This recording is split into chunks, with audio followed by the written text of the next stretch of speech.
ambavyo vikao vyote hivyo vimefanyika hapa Zanzibar, lakini pia leo tumekuwa na halmashauri kuu ya CCM Taifa, ambapo pamoja na mambo mengi ambayo tumeyajadili, tutumie kwanza fursa hii kuwashukuru sana wananchi na wanachama wa Chama cha Mapinduzi kwa kuendelea kukiunga mkono Chama cha Mapinduzi na kushirikiana nacho katika mambo mbalimbali.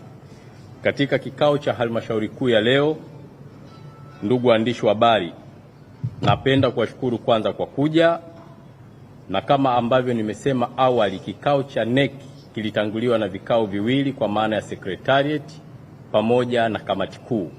Sasa katika kikao cha halmashauri kuu tumekuwa na ajenda kadhaa. Ajenda ya kwanza, tumezungumza maandalizi ya uchaguzi mkuu wa Chama cha Mapinduzi pamoja na jumuiya zake ambao utafanyika mwaka 2027. NEC imepitisha ratiba na miongozo ya maandalizi ya uchaguzi wa ndani wa chama pamoja na jumuiya zake. Tunataka uchaguzi wa kidemokrasia, uchaguzi huru na wa heshima, kama ambavyo CCM imekuwa ikijitambulisha kuwa na uwezo mkubwa wa kuweza kusimamia chaguzi zake za ndani katika hali ya utulivu, umoja, upendo na mshikamano. Lakini ajenda ya pili, tulikuwa na sera ya jinsia na ujumuishi, ambayo hii ni sera ya mwaka 2026. Tumepitisha sera ya jinsia na jumuishi ya CCM. Sera hii inahakikisha wanawake, vijana, watu wenye ulemavu na makundi yote yanapata nafasi sawa ndani ya chama na katika maendeleo ya nchi kwa maana ya nafasi za uongozi. CCM inasema hakuna atakayebaki nyuma, na Chama cha Mapinduzi muda wote kimekuwa kikitoa fursa hizo kuhakikisha makundi yote yanapata nafasi katika ushiriki wa maendeleo, hasa pia katika masuala ya uongozi. Lakini jambo la tatu, halmashauri kuu leo imefanya pia uteuzi wa viongozi kwa kufanya mabadiliko madogo ndani ya secretariat ya Chama cha Mapinduzi. Na mabadiliko hayo, tutaanza na ndugu Agrey Mwandri ambaye yeye ameteuliwa kuwa naibu katibu mkuu wa Chama cha Mapinduzi Bara, akichukua nafasi ya ndugu John Mongela.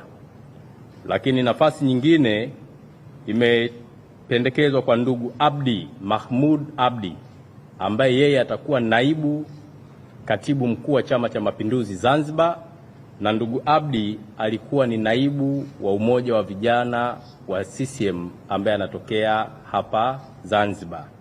Lakini nafasi nyingine ameteuliwa ndugu Paul Chacha, huyu ni mkuu wa mkoa wa Tabora ambaye amechukua nafasi ya idara ya organization ambayo ilikuwa inashikiliwa na ndugu Isa Usi Gavu. Lakini sambamba na hilo, ameteuliwa tena ndugu Jamal Kasim ambaye amechukua nafasi ya uchumi, ambaye amechukua nafasi ya ndugu Raila Burhani Ngozi ambaye yeye alipata uteuzi wa kuwa mkuu wa wilaya hapa Zanzibar. Lakini wajumbe wengine wa secretariat kwa maana ya katibu wa NEC itikadi, uenezi na mafunzo, ndugu Kenan Laban Kihongosi anaendelea na nafasi. Lakini ndugu Rabia Hamid ambaye anaongoza idara ya Suki anaendelea na nafasi. Lakini pia katibu mkuu wa Chama cha Mapinduzi ndugu Asha Rose Migiro anaendelea nafasi ya kuwa katibu mkuu wa Chama cha Mapinduzi.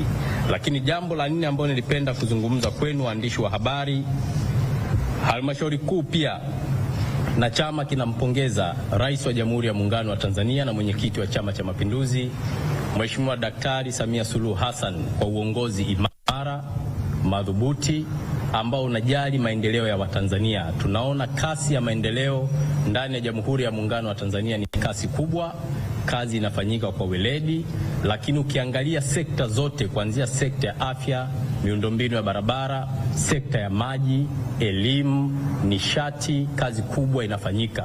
Hivyo chama kinampongeza mwenyekiti wa chama ambaye ndiye Rais wa Jamhuri ya Muungano wa Tanzania kwa kuendelea kuonesha uongozi imara ambao una matokeo chanya kwa Watanzania wote. Lakini pia chama kinampongeza Rais wa Zanzibar na mwenyekiti wa Baraza la Mapinduzi Mheshimiwa Hussein Mwinyi Dokta kwa kazi kubwa ambayo anaifanya hapa Zanzibar.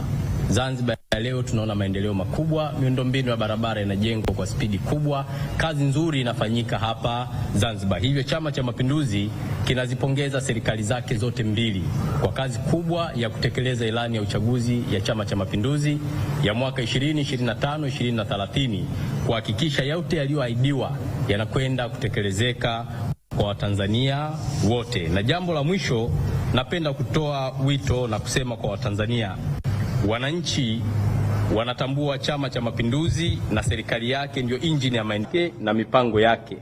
Maendeleo makubwa yanayoonekana leo mijini na vijijini ni kwa sababu Chama cha Mapinduzi kina ilani inayotekelezeka, na huwezi kuongelea maendeleo ya nchi hii bila kutaja Chama cha Mapinduzi.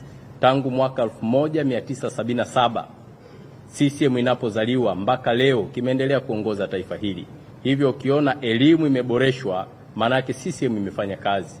Ukiona barabara zinajengwa, maana yake serikali ya Chama cha Mapinduzi imefanya kazi. Ukiona leo kuna masoko makubwa, huduma za afya zinazoboreshwa, maana yake serikali ya CCM ipo kazini. Ndio maana tuna kila sababu kama chama kutembea kifua mbele na kuwaambia wananchi kwamba wazidi kuiunga mkono serikali ya Chama cha Mapinduzi, wananchi wazidi kuwaunga mkono viongozi wa CCM, na Watanzania wakiunge mkono Chama cha Mapinduzi.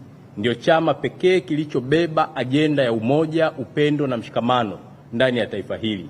Hivyo baada ya kusema maneno hayo, niwashukuru sana waandishi wa habari, na itoshe kusema asanteni na kazi iendelee. Asanteni sana. Asante. Tunashukuru sana.